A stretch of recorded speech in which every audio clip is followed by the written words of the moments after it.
Selamat pagi Bapak Ibu dan Saudara yang dikasihi Tuhan Yesus Kristus. Kita berjumpa kembali di dalam renungan harian HKBP Resort Sutoyo, Sabtu 4 Februari 2023. Marilah kita berdoa.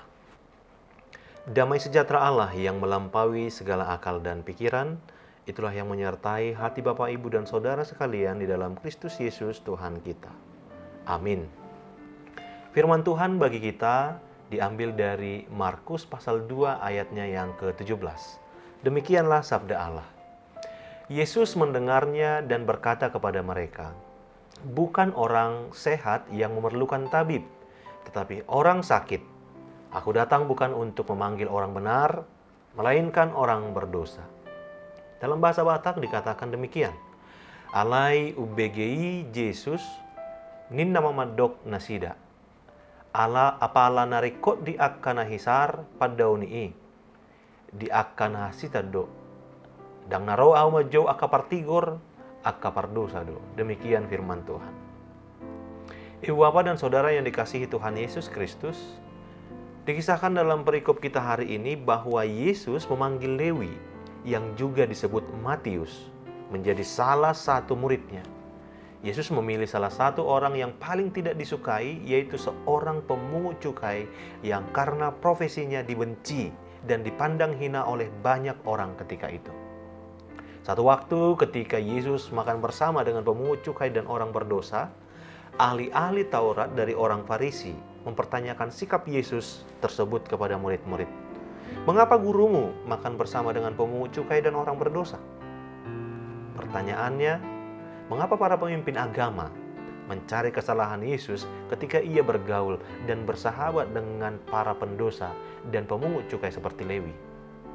Karena para pemuka agama Yahudi mempunyai suatu kebiasaan untuk membagi orang ke dalam dua kelompok, yaitu mereka yang secara ketat menjaga hukum Musa beserta aturan-aturannya, dan mereka yang tidak secara ketat dalam menjaga dan melaksanakan hukum Musa. Para pemimpin agama Yahudi memperlakukan orang-orang ini sebagai warga kelas 2 dan menyebut orang-orang itu sebagai orang yang tidak mengenal hukum Taurat. Para pemimpin agama Yahudi selalu menghindari kebersamaan dengan mereka, menolak untuk berbisnis bersama mereka, menolak untuk memberi atau menerima sesuatu dari mereka, menolak kawin campur dengan mereka, dan menghindari apapun bentuk hiburan bersama mereka, termasuk perjamuan persahabatan. Maka tidak mengherankan jika kebersamaan Yesus dengan para pendosa sungguh mengejutkan para pemuka agama Yahudi. Saudara di dalam Kristus, lalu bagaimana jawaban Kristus bagi ahli-ahli Taurat tersebut? Argumen Yesus sangat sederhana. Bukan orang sehat yang memerlukan tabib, tetapi orang sakit. Seorang dokter tidak perlu mengunjungi orang sehat, sebaliknya, dia pergi kepada orang yang sakit. Begitu pula Yesus mencari mereka yang sungguh-sungguh membutuhkan. Seorang dokter sejati menyembuhkan orang secara utuh, tubuh, pikiran, dan roh. Yesus datang sebagai dokter ilahi dan gembala yang baik. Yesus datang untuk menyembuhkan orang yang sakit.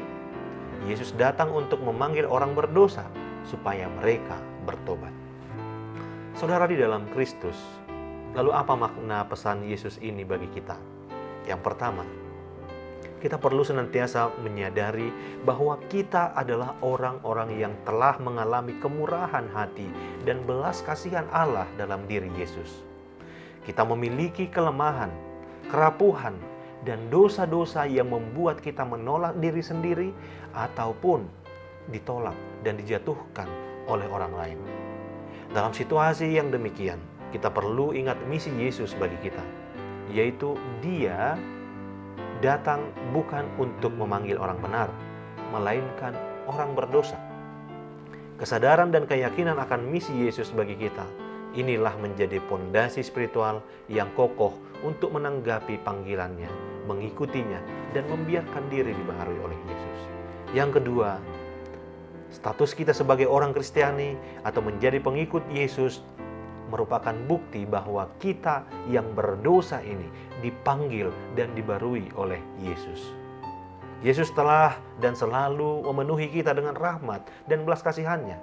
Yesus menghendaki kita untuk menemukan kebaikan dalam diri sesama kita, termasuk orang-orang yang tidak disukai dan para pengacau, perusak, dengan menunjukkan kepada mereka kemurahan hati dan belas kasih yang sama sebagaimana kemurahan hati dan belas kasihan yang telah kita terima dari Yesus.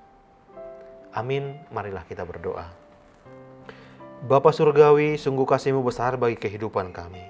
Terima kasih untuk hari baru ini, terima kasih juga untuk tuntunan firman-Mu yang memanggil kami memenuhi panggilan untuk mengasihi setiap orang. Amin. Selamat pagi dan selamat beraktivitas Bapak Ibu. Marilah kita tetap menjaga kesehatan kita. Tuhan Yesus memberkati.